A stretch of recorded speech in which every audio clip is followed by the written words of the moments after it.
A very good morning to all of you. It's a great pleasure to be here. Today, my remarks focus on three issues. One, what can foreign policy do for business? Two, what can business do for foreign policy? And three, where, how, and on what do we work together?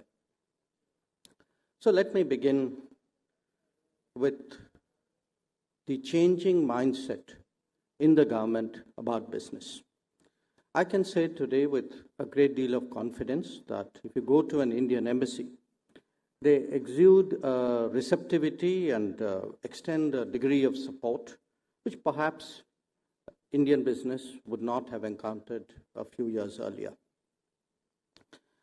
I often come across instances, policy, regulatory, operational challenges faced by our corporates abroad, which are addressed effectively by embassies, sometimes without actually our even knowing it.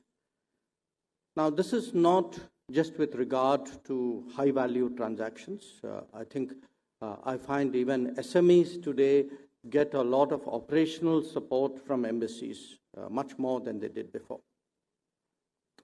So I would start by asserting that today we are much more business-friendly than we have been. But then I would ask the question, are we there? Are we doing enough?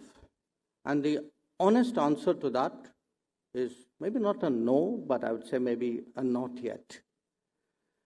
And the related question is, do other governments do more for their businesses abroad? And the answer to that is absolutely. I see this every day in my line of work, where I see visiting presidents, prime ministers, even foreign ministers bring up business issues, sometimes very specific business issues. And today, I believe that our system has to fully appreciate that standing up for business abroad is rooting for jobs at home. Others get it. It's time we did. Now, the positive attitude must be backed up by supportive policies. And to some extent, I think we have done this over the last many years. And I would particularly today like to share with you how we have used lines of credit extended by the government to partner countries with soft rates of interest to promote our business interests abroad. Today, they number in the hundreds, these lines of credit. They've grown in scale, in complexity, in coverage, and their intent ranges from executing projects abroad to extending services and supplying products. What is common among these lines of credit is that they all have a minimum Indian content, usually 65 to 75%. And each, in their own way, has helped to provide market access abroad for our companies.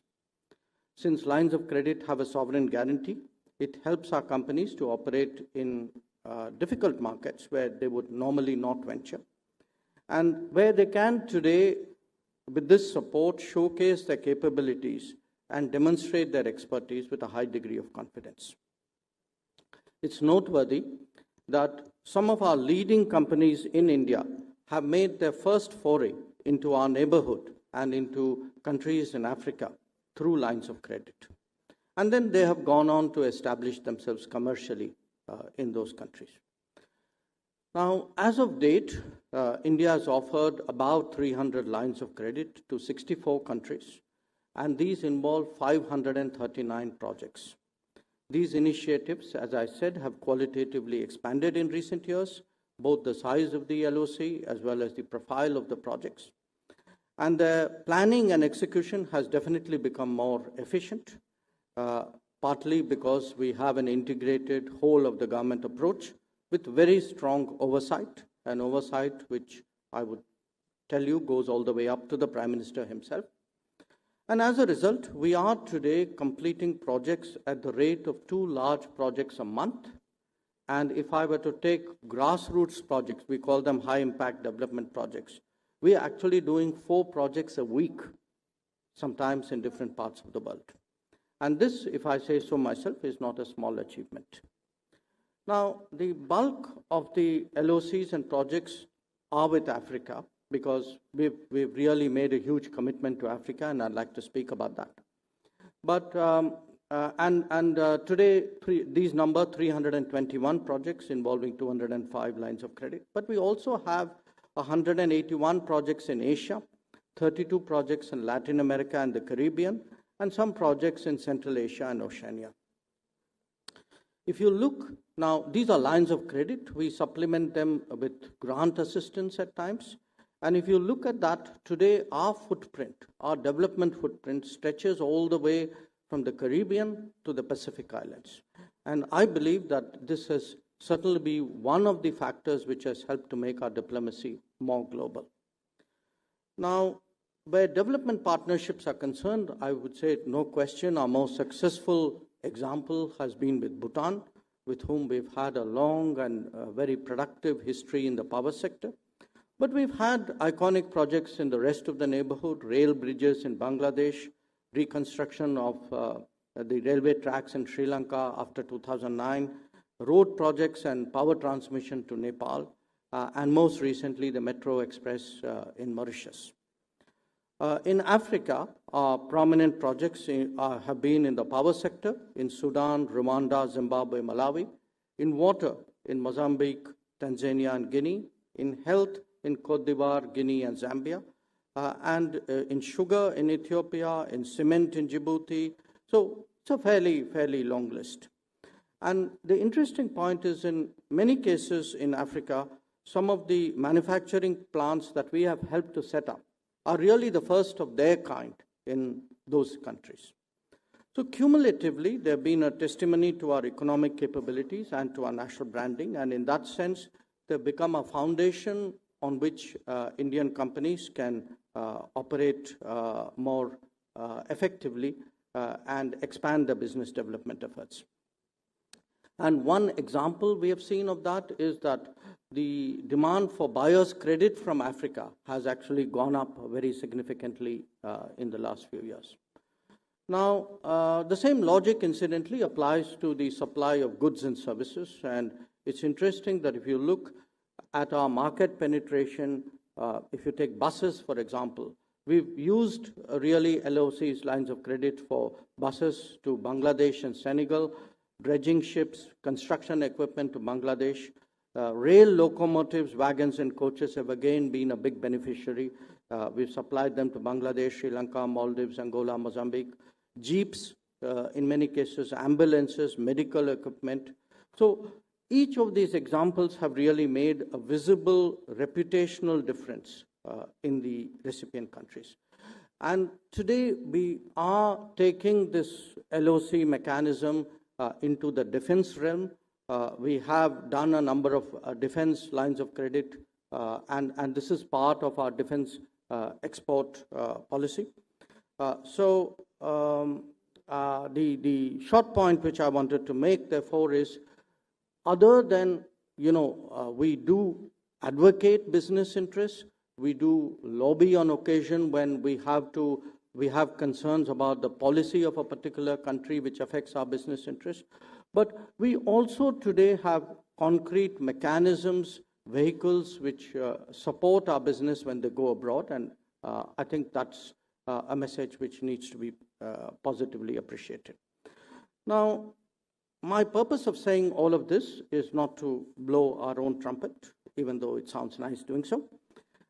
There are some serious messages that I would like the Indian business community to hear, appreciate, to support. Economic diplomacy is today at the heart of diplomacy. And if you take any of our policies, neighborhood first, Act East, or Africa policies, I would stress that what we have done through the economic channels have really made the difference out there.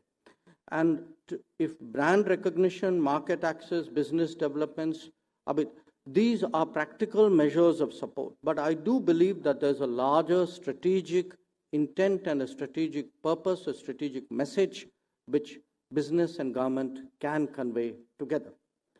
So that brings me to the second proposition: what can business do for foreign policy? And here's the answer. In investments, supply chains, and trade by business makes our neighborhood foreign policy credible today. It creates a larger sense of regionalism, and that, I believe, is key to our rise. And it helps to create a connectivity which is central to that endeavor. Secondly, if there is a sense today of an extended neighborhood, that is because of the economic connect. Whether it is the ASEAN or the Gulf, it's all about trade, investment, and services. Ask them in Singapore or in Dubai, and you'll get that answer. Third, our major power relationships are heavily business-driven too. We today take this stage of India-US relations for granted, but that was not always the quality of our relationship. And the fact is, if you look back, actually it was the dot-com revolution which was the inflection point of our relationship with the United States. So to differing degrees, we are markets, we are consumers, we are technology partners, we are supply sources, we are service providers in the eyes of the rest of the world. And I have seen myself how effectively sometimes big investments can actually determine the very perception of India in many societies. And sometimes it takes just one investment to make a difference. So the point I would make here is, at the end of the day, foreign policy is built on economic muscle, and that is why key foreign policy challenges, whether of connectivity, technology, global architecture, they are best addressed in partnership with business. So let me come to those challenges and where we can work together. We are today rapidly bridging the connectivity deficit that has constrained our prospects till now. And let me look at South Asia itself. With Bangladesh, 4 of the pre-1965 cross-border rail links have been restored, and the other 2 will be completed this year. The 2 countries are now discovering their shared waterways for trade and transport, including a new river terminal at Daikhowa. With Myanmar, the Kaladan project and the trilateral highway have both progressed substantially. And with Nepal, other than the power transmission I spoke about, we are setting up integrated checkpoints to smoothen logistics. And we have a substantial road building scheme which would ease up movement of goods. With Bhutan, I had mentioned the power generation history. With Afghanistan, all of you are aware of the Chabahar port, which is still work in progress. Perhaps less prominent has been the air corridor, which has given air freight corridor, which has given Afghan business a different window. With Sri Lanka, we have important initiatives today underway in the port sector and energy. Negotiations are going on. And most of our neighbors, it's very interesting to note, in the last 5 years have started sourcing electricity and fuel from India. Their goods transit us more comfortably, as indeed do ours. And we see an increase in joint ventures, and the vision of Indian growth as a larger lifting tide for the region is beginning to be a reality. Now, India's outlook towards development partnerships obviously reflect our larger worldview. It is demand-driven, it is consultative, and it respects the interests of our partner countries. This applies, the same mindset applies to our connectivity approach as well. It is a subject on which we have made policy pronouncements, but I would like to remind you today that connectivity is not just an immediate requirement. I mean, connectivity is the answer to creating a more regionalized neighborhood, but we have moved beyond the neighborhood to the extended neighborhood. That's why I spoke of Myanmar, to the Indian Ocean, where we have some important connectivity initiatives underway, and it's a question of time before it reaches Africa as well. And why I stress connectivity is today the new great game. It shapes choices and builds linkages that could well determine the relationships of states. India's views on connectivity, as I said, were made clear in 2017 and have been reiterated since. We have actually been the pioneering voice of a global conversation on this subject. In essence, our view is that the world is best served by a connectivity that is transparently debated, collaboratively envisaged, is commercially viable, financially sustainable, environmentally friendly, and has local participation. This is a domain where we are seeing different and diverse interests in action, and we, of course, are open to working with those countries who think similarly to us. The other big issue today in global conversations is technology, and the fact is that technology may have always been a driver of global politics, but never more so than now. Its promise, especially for a country like India, is enormous, and we are seeing that unfold most of all in the digital domain. As we all know, this has created its own issues of data protection and data security, but from the vantage of foreign policy, there are some aspects that need greater deliberation as a national approach. The first is to appreciate that by its very nature, technologies are strategic, whether in their capability, in their deployment, or in their consequences. And like connectivity, technology too will create its own debates, constraints, and compulsions. The management will inevitably acquire greater salience with the passage of time. And in a world with a growing knowledge economy, the flow of talent will surely become a key variable as global competition is more innovation-led. How we fare in the domains of education, digitization, skills, and startups will determine our relevance and standing. But the bottom line is that both businesses and foreign policy will have from these developments a more powerful hand for India to play in the global arena. A world that is more narrowly economic will surely give greater salience to trade negotiations. And we see that today, whether it is the behavior of America, the strategy of China, the approach of Japan, or the focus of Europe. As a nation that is still to integrate itself into global supply chains, develop its infrastructure to global levels, and scale up its capabilities, these are not easy times for India. The debate between opportunities and risks is consequently both active and open. At stake is the livelihood of many, a concern underlined by the experience of large deficits and hollowed out sectors of the economy. Obviously, in a globalized world, no economy can be an island to itself. But the exercise of engagement and its terms must be objectively assessed. Trade outcomes must be primarily justified by trade calculations, not by political correctness. Their gains must be visible, probable, and practical, not just hypothetical scenarios. Above all, they must promote manufacturing as the mainstay of the economy, not undermine it. Having stressed that, I would readily accept that there are strong strategic aspects to such negotiations, and that is why we are following a whole-of-the-government approach on this vital issue. The rise of India is underway, and it is based, amongst others, on the rise of Indian businesses. Many of them operate abroad, and as per global norms, expect the support of the government. They are entitled to it, and our obligation is to provide it. The quest to expand market access and market shares is entirely understandable. Here too, they deserve our full backing, and I can assure you we'll get it. Our businesses will be more effective and efficient if they enjoy more friendly connectivity. Creating that is our shared endeavor. Our collaboration is equally important in the appreciation and deployment of technologies.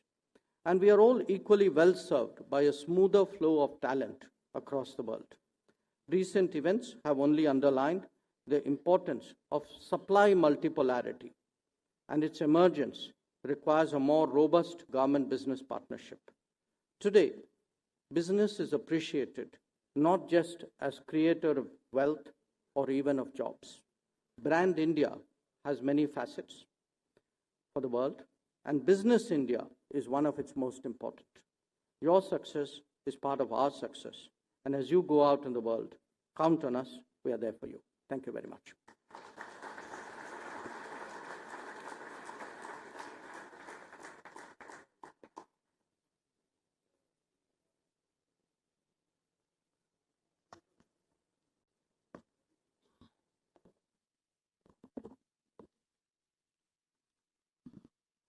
Thank you, Dr. Jaishankar. Thank you, Dr. Jaishankar, for your time. I know we are short on time, so I'll come straight to the point. We heard the Prime Minister yesterday, and he said that from the days of being equidistant from countries, today we want to be friends with everybody. We go the whole distance. But at the same time, we see today a lot of the liberal world, whether it's the human rights activists or whether you see the Democrats in the US, they're angry with India. Also, we have seen remarks of the Khamenei from Iran. So are we losing friends, or are we just not able to explain to them what the rationale of certain recent decisions have been? Maybe we're getting to know who our friends really are. But look, I think there are two different issues here. One, and I think Prime Minister's remarks kind of touched on that, is a kind of a geopolitical assessment. That there was a time when India was very defensive, our capabilities were less, our threats were more, the risks were higher. So we adopted a policy of, in a sense, of managing the world but kind of staying away.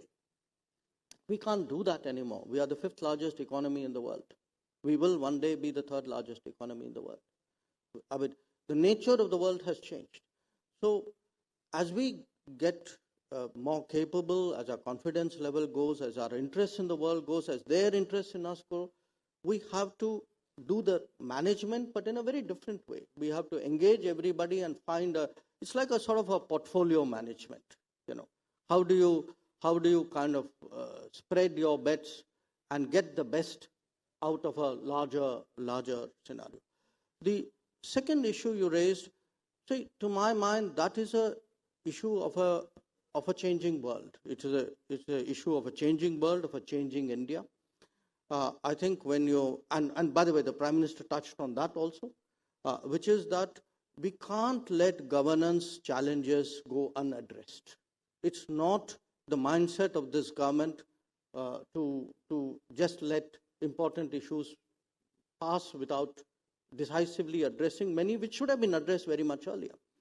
Now, when you address that, you obviously disturb the status quo. I think he spoke about that.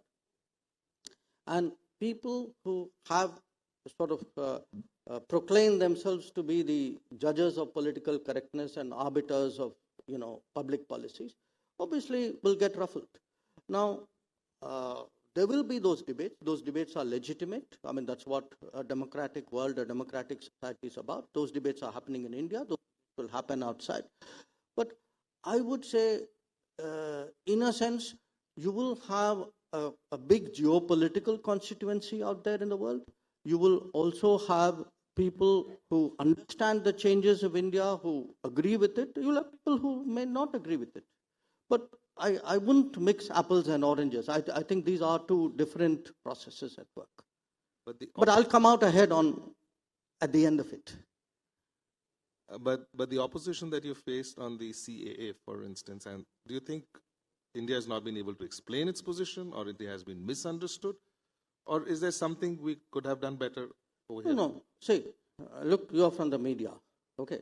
You are from the media, you write, and you talk, and you listen to yourself. There are sections of the world outside the media. No, not you. But my point is, look, I engage governments. Okay, I was in Brussels. I had 27 foreign ministers in a room to whom I was talking. So the point we make on CA is, it cannot be anybody's case that a government or parliament doesn't have the right to set the terms of naturalization or citizenship. Every government does that. Every parliament does that. What we have tried to do is, we have a large number of stateless people in this country. We have tried to reduce the number of stateless people through this legislation. That should be appreciated. We have done it in a way in which we don't create a bigger problem for ourselves. And everybody, when they look at citizenship, has a context and has a criteria. Show me a country in the world which says everybody in the world is welcome. Nobody does that. I mean, look at the Americans, look at the Europeans. I can give you examples for every European country. What is the criteria for citizenship that they do? And there is some social criteria. The United Nations Human Rights Council director doesn't seem to agree with you. Sure, she's been wrong before. No, including, and I give you an example. I've seen from the same body reports about the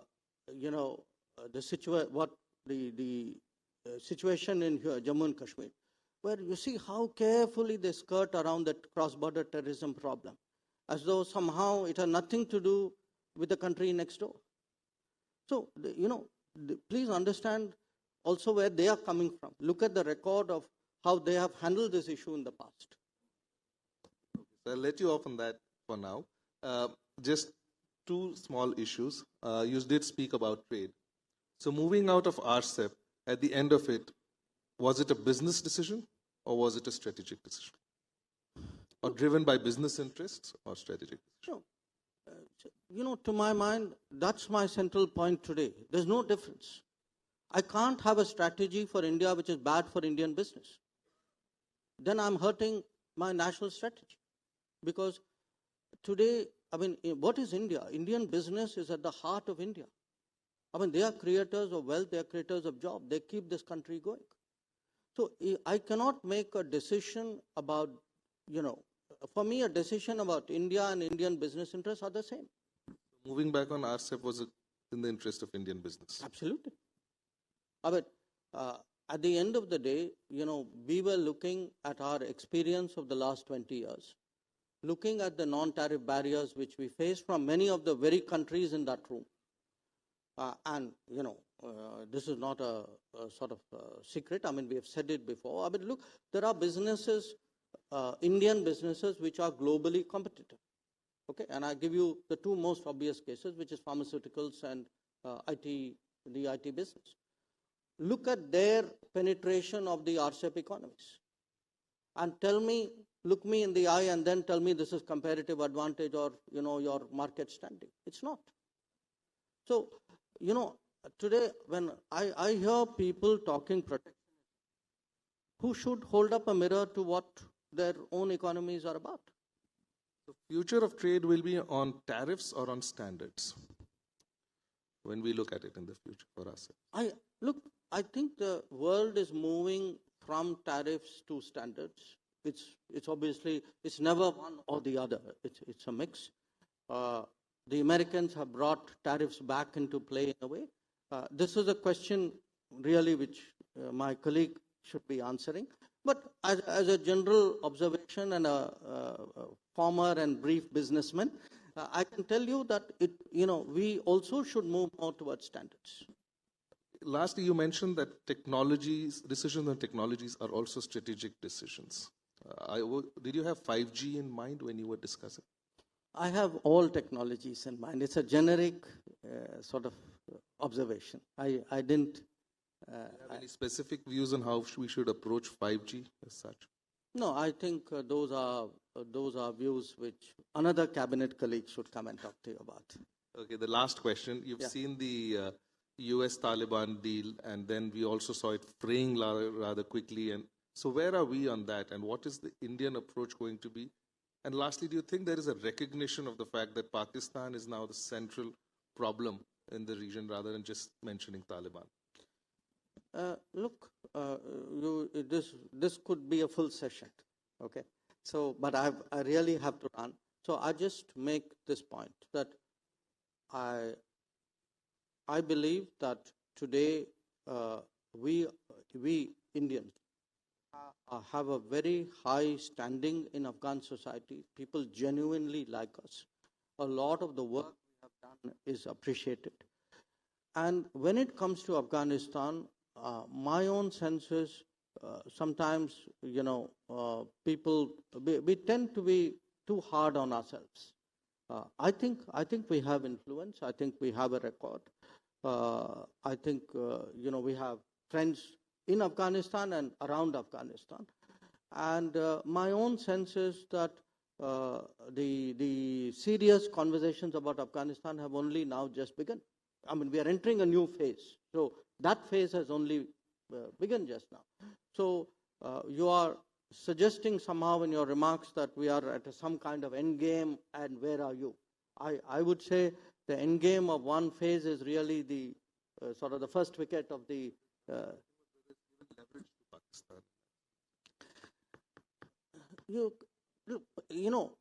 Pakistan is the neighbor.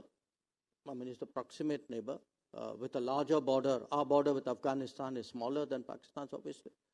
But you have to ask yourself, what has Pakistan done in the last 20 years? What has been their contribution? So what is their mindset? So I think most people know that. I mean, we are not saying anything which people in the business are not aware of. So look, eventually all of us have reputations, records, friends, partners, interests. It will play out. It will not play out in a hurry, but it will play out. Thank you, Dr. Jaishankar. I know you're in a hurry. Thank you for your time.